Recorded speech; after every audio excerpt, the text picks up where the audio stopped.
Buenas tardes. Soy Gustavo Gorriti, director de LR Reporteros. Está mi colega Romina Mela conmigo, como ha sucedido en otros Facebook Live. Pero lo que sucede es de que hace un par de días pensamos de que ya había pasado un tiempo más o menos largo desde que hicimos la última sesión de Facebook Live en la que podemos interactuar con ustedes, explicar algunas de las cosas que pueden haber quedado entre los intersticios de dos o más investigaciones, y teniendo en cuenta todo lo que ha pasado, todo lo que ha sucedido en estos días, creo de que era más que necesario poder hacer esta sesión como para poder conversar con ustedes. No va a ser exactamente una suerte de guía de perplejos, sino de que vamos a intentar explicarles a ustedes el cuadro global de la situación que ha emergido como resultado de las investigaciones que se han llevado a cabo. ¿Cuál es el avance de las investigaciones del caso Lavallato? ¿En qué etapa están algunos de los casos más importantes? ¿Y cómo es que el caso Lavajuez o CNM Audios se ha llegado a encontrar con el caso Lavallato? Prueba de ello es el caso de Keiko Fujimori. Entonces, vamos a explicarles un poco acerca de todo esto y les pido por favor de que envíen sus preguntas a través de nuestras redes sociales, a través de nuestra cuenta en Twitter, que es IDL-R, o a través del Facebook.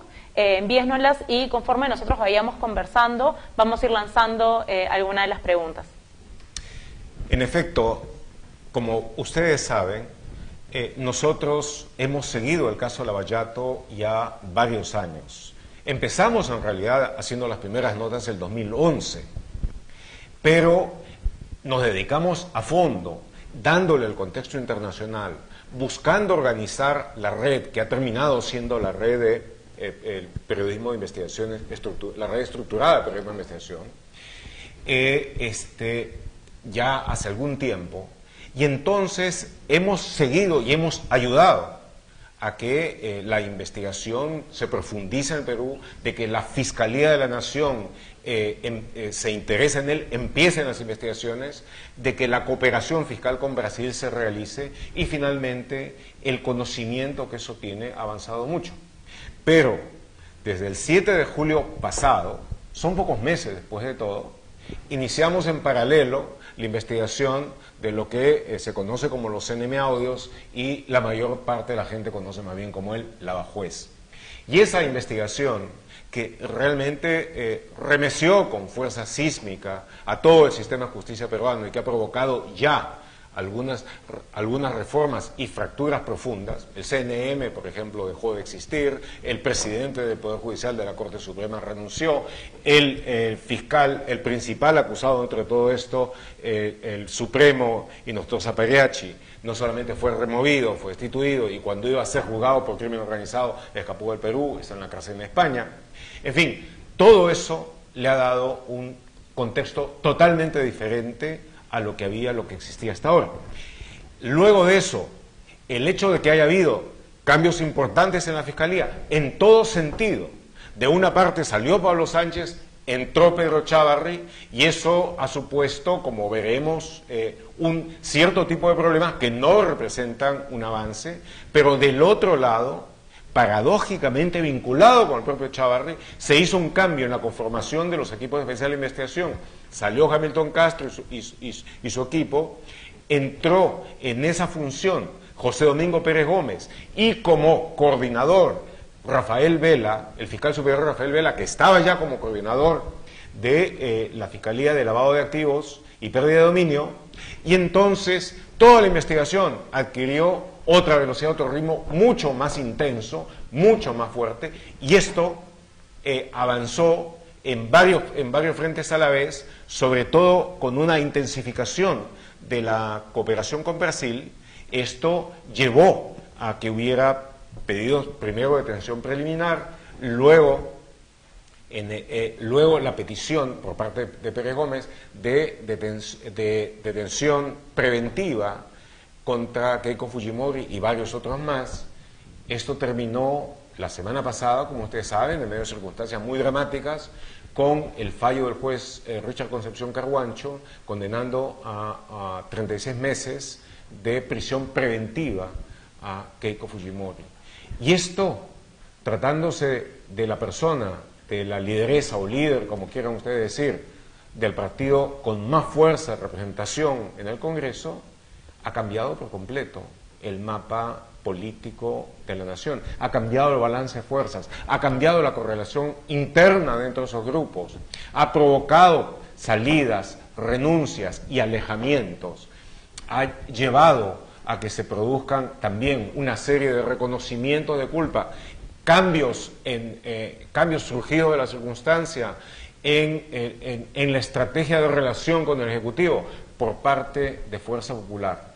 Y todo esto ha sido resultado de un lado, lo que ha avanzado la Fiscalía, lo que ha avanzado el equipo especial, y del otro, de forma muy importante, también lo que ha hecho el periodismo de investigación y la tremenda presión social que se ha dado. Porque ese es el nuevo y el gran protagonista de esta situación.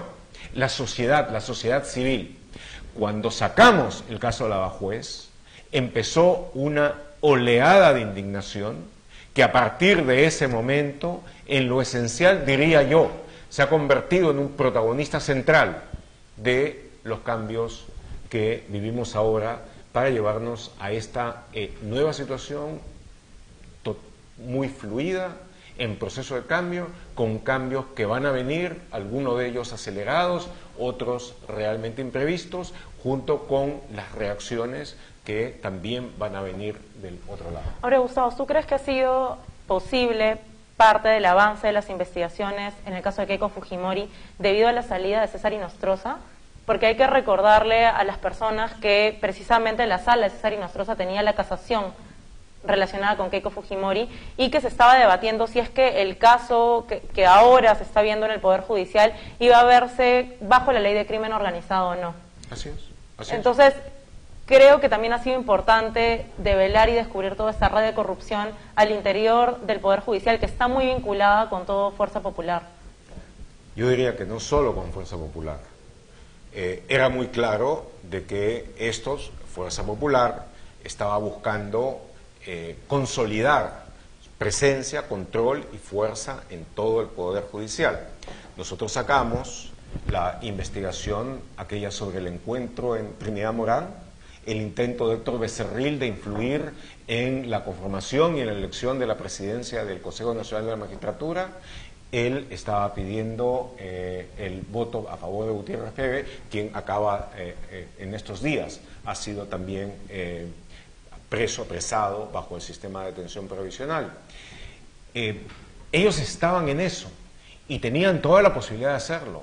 Amenazaban al entonces fiscal de la Nación, a Pablo Sánchez. Con sacarlo. Estaban dentro de ese proceso. Tenían una gran influencia sobre la Corte Suprema. Y cuando salió el caso, cuando sacamos el caso de Lavajuez, una de las cosas que quedó muy clara en las grabaciones que se hizo fue la relación que había entre Inostroza, la señora K, a través de la intermediación del empresario Antonio Camayo, y luego, como resultado de todo eso, pasaron varias cosas. En primer lugar, uno de los fallos que Inostroza Pariache había buscado hacer para redefinir lo que era lavado de activos. Exacto. Y exigir de que se pudiera probar de que había un delito precedente al lavado de activos, eso cayó. Y creo que otro factor importante, y ha sido algo fundamental, es la relación, como tú mencionas, de César Inostroza con distintos congresistas fujimoristas. Más allá de las menciones, sino la relación sobre todo con el congresista Héctor Becerril, y justamente se hicieron determinadas llamadas en momentos claves para Fuerza Popular. Una de esas llamadas que hace César Inostroza a Becerril es precisamente cuando la Fiscalía había allanado precisamente las casas de Augusto Bedoya y de Jaime Yoshiyama, precisamente a raíz de las revelaciones o de las confesiones de Jorge Barata sobre que ellos fueron los intermediarios de los aportes a la campaña de Keiko Fujimori en el año 2011. Entonces, han habido momentos claves en el tiempo en los que César Inostroza ha intervenido de alguna manera. Sí. ha intervenido y, claro, él es el que ha figurado más, el más notorio, y ahora fugado y arrestado en España. Por supuesto, él ha concentrado la atención del público. Pues no ha sido el único. Duberly Rodríguez, presidente del Poder Judicial, renunció en cuanto empezaban a salir algunas cosas que comprometían a él o a su familia con posible tráfico de influencias. Luego, ha habido mención, y dentro del trabajo de las fiscales que han estado a cargo de esto, dentro de la acusación que el ex fiscal de la Nación, ya fiscal supremo, Pablo Sánchez, hizo, que comprendían a varios otros miembros de la Corte Suprema que han decidido, como resultado del avance de esas investigaciones, han entrado en un periodo de hibernación y han reducido considerablemente las posibilidades de los grupos que están siendo investigados por el caso Lavallato, y no solamente Fuerza Popular. El que está también en línea de la investigación es Alan García. Que se ha pronunciado en estos últimos días a través de sus redes sociales y ha respaldado incluso al fiscal de la Nación cuando se generó toda esta corriente de opinión relacionada con el fiscal José Domingo Pérez y cómo estaba manejando el caso Chincheros. Sí, por supuesto. La estrategia, así como se ha dado, tú recuerdas cuando sacamos, develamos lo del chat La Botica, sí, claro. Una de las primeras cosas que hay ahí es la discusión entre el grupo tope del fujimorismo, y es muy revelador la forma en que actúan, cómo se dan las órdenes, quiénes mandan, quiénes obedecen, de qué manera hablan entre ellos. Era de chancar a como diera lugar a fiscal José Domingo Pérez, pero a la vez defender a como diera lugar a Pedro Chávarri. Hay Rosa Bartra, la presidenta de la comisión del caso Lavallato, algunos le llaman el Lavacara, cuyo informe ha sido debatido hoy en el Congreso. Informe ha sido debatido hoy en el Congreso. Ella dice, es una cuestión de supervivencia para ellos el mantener a Chávarri. Y entonces se ha dado la circunstancia realmente extraordinaria, inédita diría yo, en la que tú tienes en la Fiscalía, de un lado, un fiscal de la Nación que tiene pues casi la misma estabilidad en el cargo que la de un perro o una moto, y que intenta aferrarse a él de todas las maneras posibles, pero tiene todavía, pese a todo, y pese a la fragilidad, y pese a que está básicamente colgado una brocha, es el fiscal de la Nación, tiene capacidad de mando, busca de utilizar su autoridad de la manera que puede, pero a la vez tienes que en escalones muy inferiores este grupo de fiscales virtuosos avanzando decisivamente en las investigaciones, avanza a gran velocidad y en forma decisiva las investigaciones, pese a lo que intenta hacer su jefe máximo, que es Chávarri, y con una serie de elementos internos que fluctúan entre la neutralidad, el miedo, y no saben exactamente qué hacer. En ese contexto es que Alan García decide apoyar del todo a Chávarri, como lo están haciendo los futbolistas, pensando seguramente García como Bartra, que es una cuestión de supervivencia. Y también empiezan a manejar, dado que el Ejecutivo, el presidente Vizcarra, el Premier, tienen ahora una actitud mucho más fuerte, de respaldo precisamente a las investigaciones contra la corrupción, empiezan a hablar sobre la realización de un golpe. Sí, y además de la realización de un golpe, es que toda esta investigación tiene un cariz político y es un intento del gobierno por desestabilizar al país y poder perjudicar a los partidos políticos. Cuando en el caso de Keiko Fujimori, aún más en términos de financiamiento de campañas políticas, se ha probado de determinadas maneras cómo se hizo. No solamente han sido las declaraciones de los delatores premiados de Odebrecht, sino también distintos falsos aportantes y también altos miembros del partido fujimorista que han entregado información privilegiada y, sobre todo, todos los intentos de obstrucción de la justicia que ha tenido el partido Fuerza Popular en el marco de toda esta investigación. Sí, y aquí entramos a una cosa que yo creo que es interesante, no sé si opinamos acá en IDL Reporteros todos de la misma manera. Yo en principio, en lo personal, considero que la prisión preventiva debe ser casi un último recurso cuando no hay muchas alternativas. Creo que no hay demasiadas cosas que justifiquen, mientras una investigación está en curso, llevar a cabo una detención preventiva. En el pasado he expresado mi oposición respecto de algunas medidas que hubo en ese sentido, pero sí considero que una de las razones que la justifica en forma clara, definida y mesurada, es cuando hay intentos claros de obstrucción de la investigación y de obstrucción de la justicia.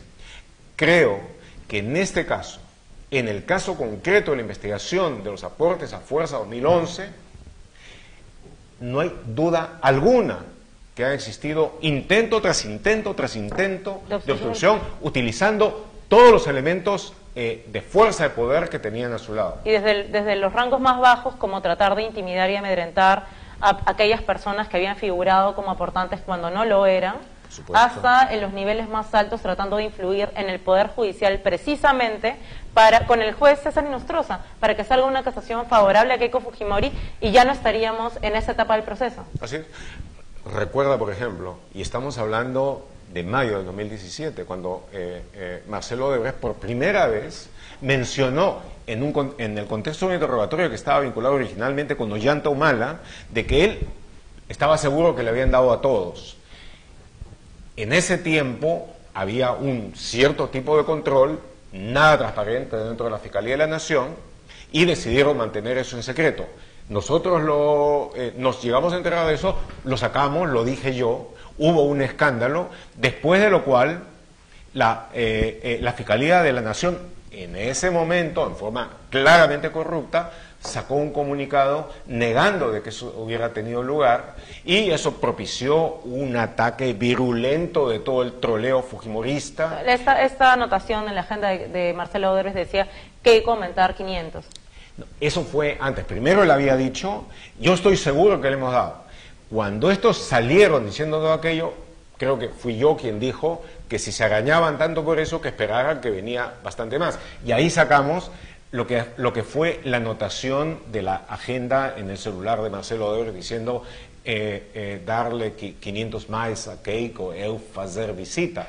Pero después de eso, cuando se siguió avanzando, y en algún momento, no nosotros, sino Graciela Villasís del Comercio, sacó algo, una información que era clarísimamente correcta, salió Keiko Fujimori en un video a amenazar al comercio y amenazar a Graciela Villasís con hacer demandas judiciales. De tal manera de que ese tono prepotente, imperativo para lograr el encubrimiento fue siempre lo que distinguió cada paso de esta investigación. Y no hay que olvidar en el chat, cuando nosotros sacamos el chat La Botica, sí, también ella amenazó con denunciar a los periodistas de IDL Reporteros. Es decir, ha sido una actitud constante. Así es. De ella y también de su bancada. Bueno, y también el intento de intimidar, amedrentar o sacar al fiscal José Domingo Pérez, yo creo que ha sido más que evidente. Entonces, en este caso en concreto, y habida cuenta de que además de las informaciones que dieron los brasileños, Barata y otros, en la cooperación con Brasil, además de eso, hubo un testigo protegido, ha resultado ser el congresista Rolando Reategui, que dio toda una información indicando puntualmente, con detalle específico, todo el sistema de lavado de dinero que se hizo para tratar de ocultar la fuente de ese dinero. Bueno, él pidió protección porque dijo temer por su vida y la de su familia. Y lo mismo ha sucedido, el mismo nivel de miedo se ha dado con otros testigos. De tal manera de que en este caso en concreto, sí había lugar, a mi entender, como para que se tomara la medida extrema de la prisión preventiva. Dicho lo cual, queda la pregunta si 36 meses es un plazo adecuado. Yo personalmente creo que no, creo que es excesivo, y espero, y de acuerdo con el ritmo de velocidad con la que se ha avanzado en las investigaciones, Me imagino de que antes de un año se va a haber llegado al momento en que la Fiscalía esté en condiciones de presentar en un juicio ahora, su caso. Cuando menciona lo de los 36 meses, el juez Concepción Carguancho ha indicado que se refiere a que en esos 36 meses se espera a que todo el proceso concluya, es decir, toda la fase de investigación, acusación y juicio oral, que se espera que en todo ese plazo concluya todo el caso. Además, lo que ha sido importante es que en medio de todo este proceso de detención preliminar y luego detención preventiva, han aparecido muchísimas otras personas que están empezando a declarar. Por ejemplo, es el caso de ese testigo protegido que en realidad ahora mencionamos su nombre porque él mismo lo ha reconocido así y salió publicado, que es Rolando Reategui. Él ha dado información clave, pero la dio después de que Keiko había sido detenida preliminarmente. Entonces, muchas personas están empezando a declarar y a hablar a raíz de que se han tomado algunas acciones y algunas medidas y la investigación avanzada. Sí, pero la idea es de que esta investigación se resuelva, que entre a juicio y que también se resuelva judicialmente mucho antes de los 3 años. Porque obviamente no se trata de tener una detención que equivale a una sentencia anticipada. Pero, como digo, creo que estamos seguros virtualmente sobre la base de lo que hay, de que se va a lograr, se va a conseguir antes. Ahora bien, yendo de ahí al aspecto humano,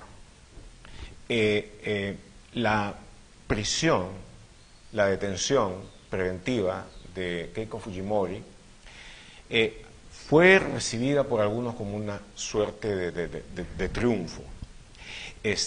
Y ha habido obviamente alguna gente, especialmente aquellos que han sufrido por parte de los excesos del Fujimorato y también más recientemente de la prepotencia de Fuerza Popular, que manifestaron esta alegría por lo que sucedió. Y a mi entender eso no debe ser el caso. Yo creo de que en todo lo que haga uno en la lucha contra la corrupción, en la lucha por la democracia, en nuestro caso, en el trabajo por el periodismo de investigación, hay que luchar con denuedo, hacerlo con firmeza, enfrentar con toda decisión los obstáculos que haya y los ataques que puedan realizarse. Y si es necesario defenderse y combatir con intrepidez. Pero una vez que se ha vencido, hay que hacerlo con sobriedad, con mesura, con sensibilidad y con compasión. Además, no creo que nadie pueda alegrarse por la prisión de nadie, ¿no? No, y mucho menos cuando hay familia involucrada, medio, cuando hay niños de por medio, de tal manera de que una cosa que es sumamente importante es mantener esto con mesura, con sobriedad y ver con toda claridad de que no se involucre ni se haga sufrir a las familias por esa razón. Sí, y creo que es fundamental en ese sentido, desde el periodismo de investigación, seguir publicando y avanzando con las investigaciones y tener en cuenta algo que es importante. En ninguno de los casos hasta ahora, en el de Keiko como en otros del caso Lavallato, ha habido todavía una condena. No. Todas las personas están en calidad de investigadas. Sí. Entonces, algunos ciudadanos a veces confunden el hecho de que ella ahora está en prisión preventiva junto con lo que pasó también con Humal y con Nadine Heredia. No es que hayan sido condenados, están en una fase de investigación. Así es. Y para la justicia son inocentes hasta que se compruebe lo contrario. Hasta que haya un fallo judicial. Exacto. Claro, una sentencia en ese sentido. Mientras tanto son inocentes y hay que actuar bajo ese criterio. Por supuesto, llevando a cabo con decisión todas las investigaciones como lo buscamos hacer nosotros también. Pero de nuevo, teniendo presente de que el proceso que hay aquí es un proceso de encontrar la verdad de los hechos, de poder definir, una vez encontrada esa verdad de los hechos, las consecuencias legales que eso supone y desgraciadamente el tipo de castigo que sea necesario, que sea menester. Pero ese es un trabajo que hay que hacerlo con mucha decisión, pero sobre cuyos resultados realmente no cabe festejar.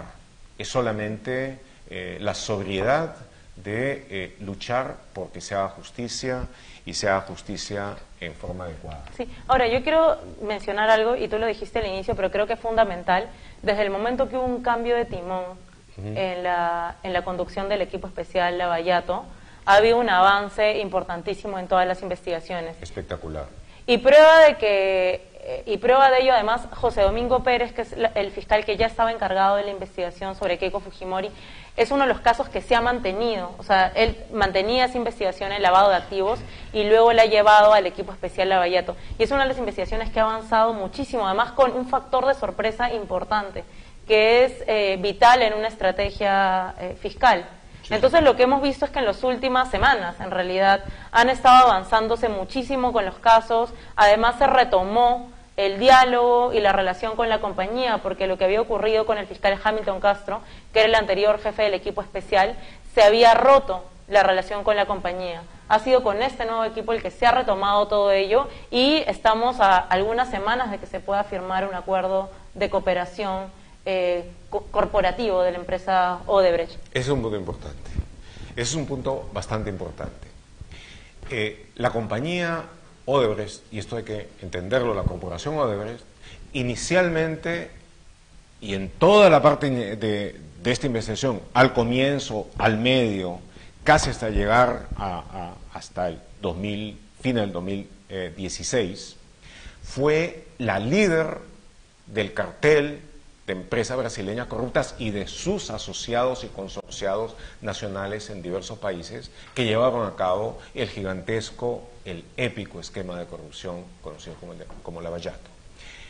Pero cuando se rindieron ante la presión de la investigación, sobre todo de las autoridades brasileñas, pero también de las estadounidenses y las suizas, a fines del 2016, Odebrecht hizo un cambio muy importante que ha sido además continuado y acentuado mucho a lo largo del tiempo. Entró en un proceso de delación, de confesión corporativa, en el que todo el conocimiento que habían acumulado como líderes de este esquema de corrupción cambió hacia la colaboración con la justicia, sobre todo la brasileña y la americana. Con el Perú, eso, especialmente con el equipo anterior, el que lideró Hamilton Castro, no se llegó a hacer, tardó mucho. Pero ahora, cuando Rafael Vela y José Domingo Pérez asumieron este liderazgo en estrecha relación con la Procuraduría Anticorrupción de Brasil, esto caminó muy rápido. Y un elemento fundamental en esta cooperación ha sido Odebrecht, la compañía Odebrecht, de tal manera de que es importante ahora poder entender de que así como antes Odebrecht era el enemigo principal, ahora es una suerte de aliado de las autoridades para poder revelar aquellos casos de corrupción vitales, llegar a altos funcionarios públicos, a expresidentes de la República. Es el principal aliado, diría yo. Entonces, ¿qué significa eso? Que muchos de aquellos bribones que buscan de ocultar y de una u otra manera de encubrir lo que han hecho, estarían más que deseosos de hacer que Odebrecht salga del todo del Perú, de que no intervenga más, de que se suspenda la cooperación con esa compañía, para que entonces no pueda emerger la parte decisiva de la información que ellos, que son los que analizan sus propios servidores, que son los que van sacando los datos y desencriptando lo que está dentro de los servidores del sector de operaciones estructuradas, pueden dar y pueden aportar. En este momento, hay que decirlo, y es importante decirlo, la Corporación Odebrecht es un aliado central de la Procuraduría Anticorrupción brasileña, es decir, de la Fiscalía brasileña, y también de la peruana en la lucha contra la corrupción. Quienes no lo son, en cambio, son aquellas compañías que todavía no han dado un paso para la confesión, un paso para lo que saben, y que cuando empiecen a hablar o sean forzadas a hablar, como sucedió con Odebrecht, van a abrir un cuadro muchísimo más amplio del ya muy grande que tenemos ahora. Sí, pero además hay información que solamente los exfuncionarios de la compañía podrían entregar. Y además hay que recordar, y esto es importante, que los ex ejecutivos de Odebrecht que se acogieron a la delación premiada o colaboración eficaz en Brasil, están obligados a decir la verdad, porque de lo contrario pierden su estatus de colaboradores. Y van a la cárcel. Y van a la cárcel. Y todo lo que es dicho por estas personas tiene que ser corroborado, o por otros ex ejecutivos que han sido testigos de los hechos, o con información documentaria provista de los servidores de la compañía. Entonces no son solo dichos. Alguna de la cual es muy precisa. Exacto, entonces no son solo dichos, además hay que tener en cuenta que además de ex ejecutivos de la compañía, hay banqueros, ex doleiros, personas que estuvieron en el sistema financiero que también han aportado información importante. Entonces, en la medida de que se pueda firmar un acuerdo de colaboración con la compañía, que además eso es el primer caso, sería el primer acuerdo en realidad que se ha dado en Perú de esa naturaleza, lo que va a permitir es que eventualmente, en futuras oportunidades, cuando haya compañías que quieran confesar delitos, lo puedan hacer teniendo un marco en que pueda dar legalidad y protección a ella. Por supuesto. Antes de pasar a las preguntas. Antes de pasar a las preguntas, no quiero dejar de comentar algo que salió hoy día en la columna cotidiana de Aldo Mariátegui en Perú 21, esto que se llama la verdadera encuesta del poder. Lo sacó hoy día y entonces él dice que están muy equivocados quienes creen que en el Perú ya no existen partidos políticos. Dice que hay un partido político que es el más fuerte de todos y ese partido político, según él, se llama IDL, el Instituto de Defensa Legal. Él sostiene de que esta organización, la organización a la que nosotros pertenecemos, ha acumulado, dice, una influencia descomunal sobre el Poder Judicial, el Ministerio Público, la Defensoría del Pueblo y el Ministerio de Justicia. Dice, el IDL ha vencido reiteradamente al Perú en la CIDH. El IDL ha sido clave en conseguir las 2 entradas de Alberto Fujimori en la prisión. El IDL orienta a la prensa peruana como le da la gana. En fin, eso es lo primero. Lo primero voy a hablar sobre IDL, porque ahí no termina la cosa. IDL, por cierto, no es ningún partido político, es una institución de la sociedad civil dedicada sobre todo a la promoción y la defensa de los derechos humanos durante mucho tiempo, durante años extremadamente difíciles para el Perú. Lo ha hecho bien, lo ha hecho con decisión, con constancia, ha logrado un nivel de credibilidad, ha hecho toda una serie de investigaciones, son investigaciones que han demostrado ser correctas, y si ha tenido alguna influencia, ha sido la influencia a través de haber sacado cosas ciertas. Que le haya ganado al Perú, no me hagas reír, o sea, en eso IDL jamás enfrenta al Perú. Somos parte de la nación y si en determinado momento enfrentamos a un gobierno que intenta cohonestar la violación de derechos humanos, entonces nos constituimos como parte. Pero a quienes se defiende es a peruanos, y a los peruanos que más sufren, a los peruanos que de otro modo no tendrían quien los defienda.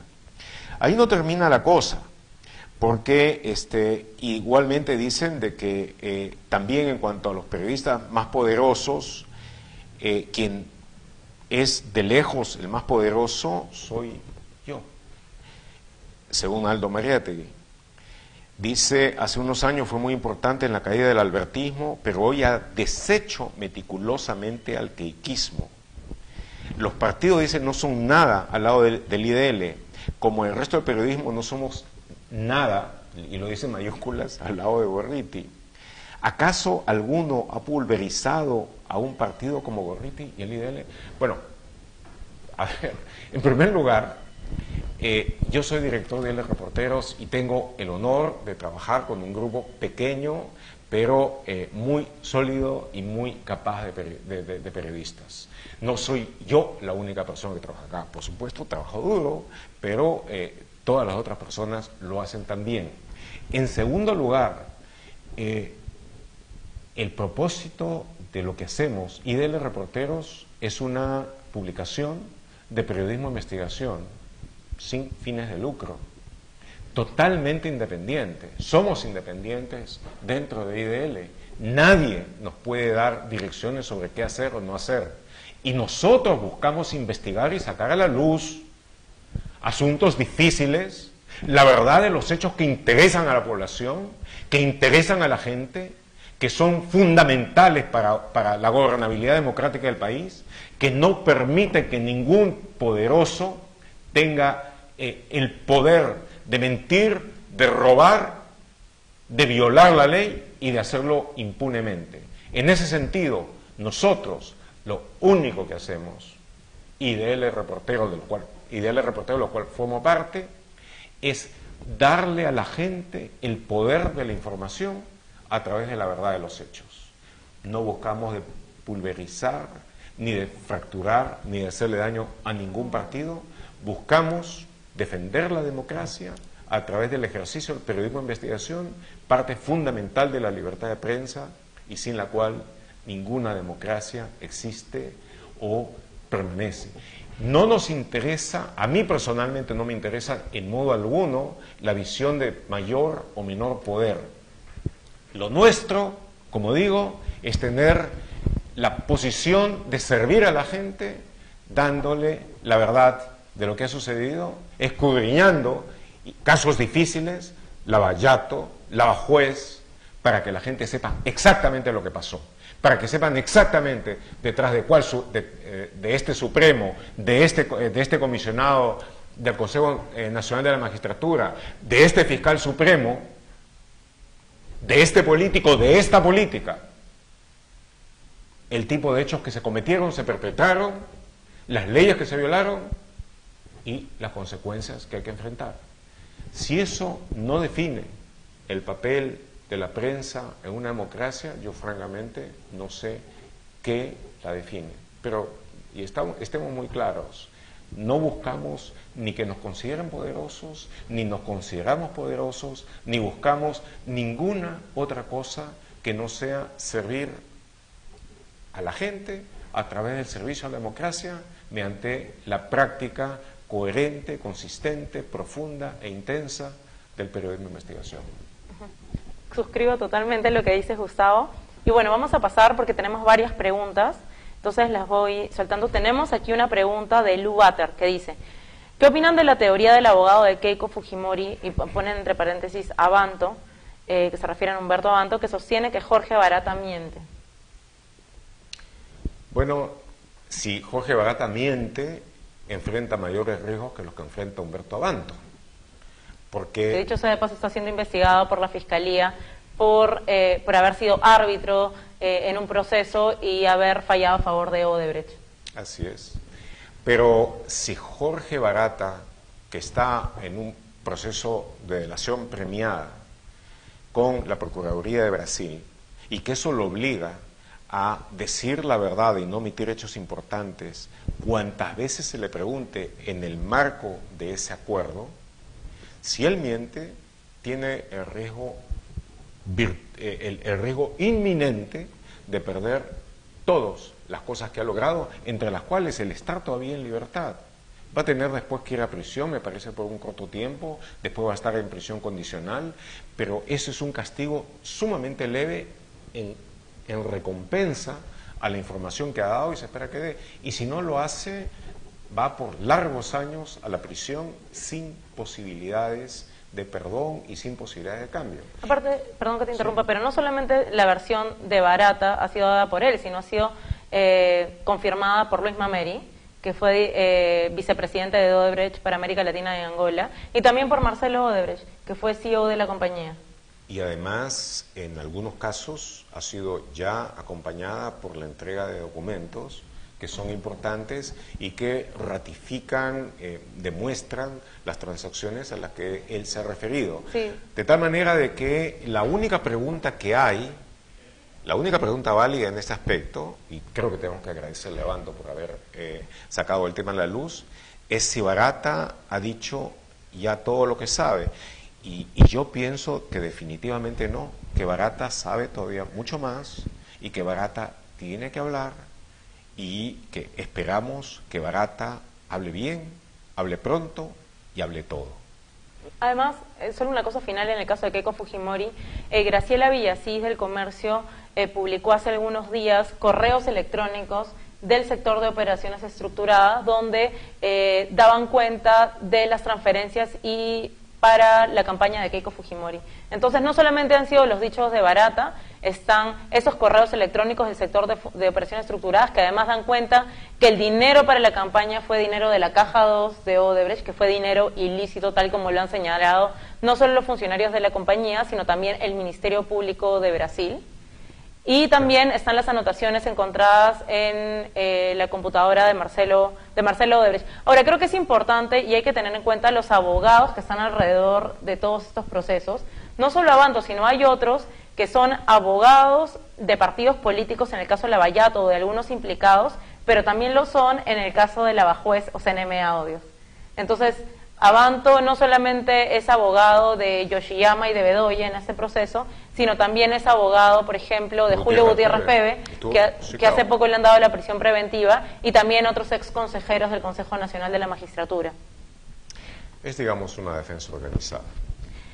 Luego tenemos otra pregunta de Pedro Michael Baike, que dice, ¿es posible que Alan García sea llevado a prisión preventiva? Eso va a depender mucho de varios factores: el avance de la investigación, los nuevos datos que salgan a la luz, espero que dentro de muy poco, la calidad de la información que haya tras esos datos y también el ver si esos datos salen a través del periodismo de investigación o a través de la investigación fiscal. En este momento hay una cierta emulación que se da entre la investigación que hacemos nosotros en cuanto a periodistas investigadores y la que ya hace en forma muy enérgica la Fiscalía. Entonces, va a depender de eso, y una vez de que haya un conjunto de nueva información, si se da, yo me imagino que sí se va a dar, una nueva información, que esa se evalúe, se vea la importancia y la gravedad que tiene, y es entonces cuando él o los fiscales a cargo del caso van a tener que tomar la decisión si es que piden al juez, que puede o no ser Richard Concepción Carhuancho, de dar una prisión preventiva. Pero dado lo que ha pasado con Ollantumala, con Keiko Fujimori, con varios magistrados, con Toledo, a quien no se lo ha podido llevar a prisión preventiva porque está fugado en Estados Unidos. Y está un proceso de extradición en curso. Y está con un proceso de extradición en curso, y que espero sea lo más rápido posible para tenerlo donde debe estar, que es en la cárcel. Pues a juzgar por eso, es de suponer de que es muy probable de que si la investigación avanza pueda haber un pedido de esa naturaleza. Acá tenemos otra pregunta de Jesús Dorken, que dice: como peruanos, muchos tenemos aún las dudas de si la difusión de audio está por terminar o aún hay mucho de lo cual tenemos que enterarnos, ¿no? Bueno, en realidad nosotros seguimos procesando audios, entonces la investigación no ha concluido, sigue en curso, sí, es que es probable que publiquemos mucho más investigaciones relacionadas con esto. Hace algunos días publicamos en IDL Reporteros precisamente los vínculos de la jueza Jessica León Yarango con el caso de los cuellos blancos del puerto, y también sus vínculos con el montesinismo. Y cómo es que nosotros publicamos una serie de audios que demostraban los vínculos con Walter Ríos, expresidente de la Corte Superior de Justicia del Callao, que ahora está en prisión preventiva también.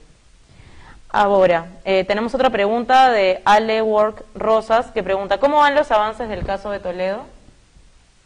Bueno, a ver, en el caso de Toledo yo diría de que básicamente el círculo se ha cerrado, porque llegaron primero las confesiones de Odebrecht, indicando claramente cuánto le habían pagado, cómo le habían pagado, a través de quién le habían pagado. Toledo lo negó firmemente, pero poco tiempo después, quien había sido su amigo, su socio, etcétera, y quien había venido al Perú en determinado momento a decir de que la plata que había aparecido en Ecoteva era dinero que él les había dado para que invirtieran, o sea, Joseph Maiman, ese mismo Maiman, desesperado por las circunstancias muy difíciles en las que se encontraba, decidió entrar en un proceso de colaboración con la justicia peruana. Y ese proceso de colaboración, sí hay que decirlo, se dio con Hamilton Castro. Bueno, eventualmente Maiman confesó casi todo, es decir, de que sí se había negociado eso, de que sí él había recibido en las cuentas de sus compañías el dinero de coimas que pagó Odebrecht, y que después él eventualmente se lo había retornado a Toledo a través de todo el sistema offshores del caso Ecoteva. De tal manera de que lo que se ha obtenido es información sobre la negociación para el pago de coimas, cómo se hizo, de qué manera se hizo, por cuánto y a través de quién, de qué offshores. Información por parte de quien recibió ese pago en sus propios offshores, lo mantuvo, lo pasó a otros offshores y eventualmente terminó depositándolas en algunas que estaban bajo el control de la familia Toledo, quienes a su vez, dentro de la investigación que se ha hecho, ha quedado muy claramente definido a favor de quién o quiénes fue eso. De tal manera de que yo creo que en el caso de Toledo no hay mucho que decir, no hay mucho más que decir. Yo creo que el caso está probado y que en el momento en que él sea extraditado acá y llevado a juicio, la sentencia condenatoria es virtualmente inevitable y ciertamente será profundamente merecida. Porque se ha comprobado todas las fases del lavado de dinero y de la corrupción. Todo. Y claro, hay algo que yo quiero decir en este caso en forma personal. Habiendo yo estado entre quienes con licencia de periodismo por esos meses tomó parte en todas las acciones intensas, épicas del pueblo peruano para recobrar la libertad y la democracia en el año 2000, y habiendo visto el grado de fervor, de compromiso que hubo entonces, y luego cuando se revelaron los niveles profundos de la corrupción de Montesinos y Fujimori, el deseo de tener un comienzo nuevo, de una república democrática sana, y cómo Toledo en un determinado momento encarnó aquello. Luego, el haber visto que casi de inmediato él entró en los tremedales, en los pantanales de corrupción, en los que ahora ha sido descubierto, yo, francamente, desde mi punto de vista, él merece mucho más castigo que los otros. De muchos de los otros, no sorprende que hayan sido corruptos, no sorprende que hayan hecho lo que hicieron. Pero en su caso, hay además un agravante, que es la burla profunda a las esperanzas del pueblo peruano en circunstancias tan dramáticas como las que vivió el año 2000 y después. Ahora tenemos otra pregunta de Zoraida Elena. Ella nos pregunta, ¿cuál es la situación del juez Concepción Carhuancho? ¿Continuará el caso a su despacho? Bueno, eso está por verse porque eso lo tiene que definir una sala superior y todavía está en proceso de resolverse la recusación. Pero no hay que olvidar que ha habido un antecedente, que es que en el caso de Ollanta Humala y Nadine Heredia también, cuando estuvieron en prisión preventiva, la defensa de esos también presentó una recusación contra Carhuancho y esta ha sido desestimada. Entonces, bueno, eso está por determinarse. Tenemos otra pregunta que dice... Manuel Espinosa, ¿cómo afecta el caso Lavallato el hecho que su máximo estandarte en Brasil, el juez Sergio Moro, se haya convertido en el ministro de Justicia de gobierno del ultraderechista Bolsonaro?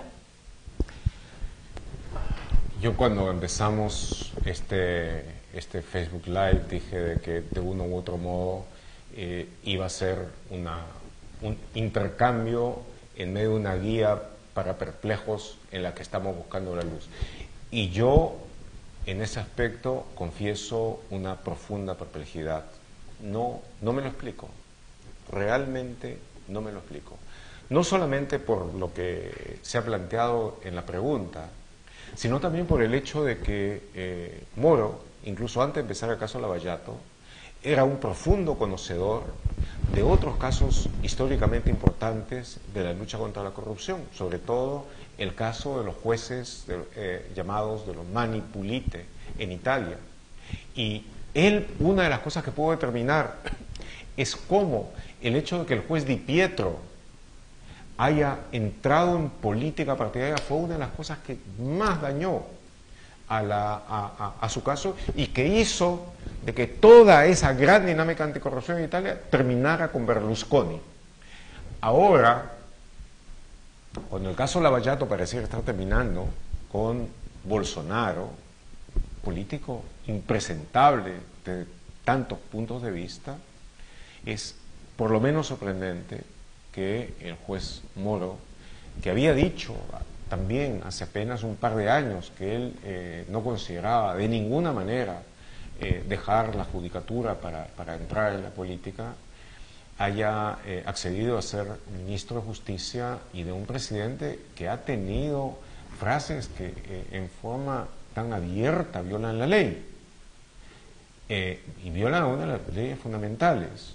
Entonces, Moro, cuando decretó algunas órdenes de prisión contra altos dirigentes políticos, dijo por alto que tú estés, citando una frase, no importa cuán alto estés, la justicia siempre estará por encima tuyo, más alto, más alta que tú. Entonces, pues sí, la justicia va a estar también más alta que Bolsonaro y más alta que sus ministros, incluyendo el juez Sergio Moro. Pero yo, antes de tener una opinión definitiva sobre esto, la verdad, quisiera poder en algún momento plantearle directamente la pregunta o ver a través de nuestros colegas de la red de periodismo de investigación estructurada cuáles son las razones profundas de Moro. Él ha dicho que va a tener una conferencia de prensa abierta para explicar en estos días, cuáles han sido sus razones de tomar esta decisión. Bueno, lamentablemente el tiempo se nos ha agotado.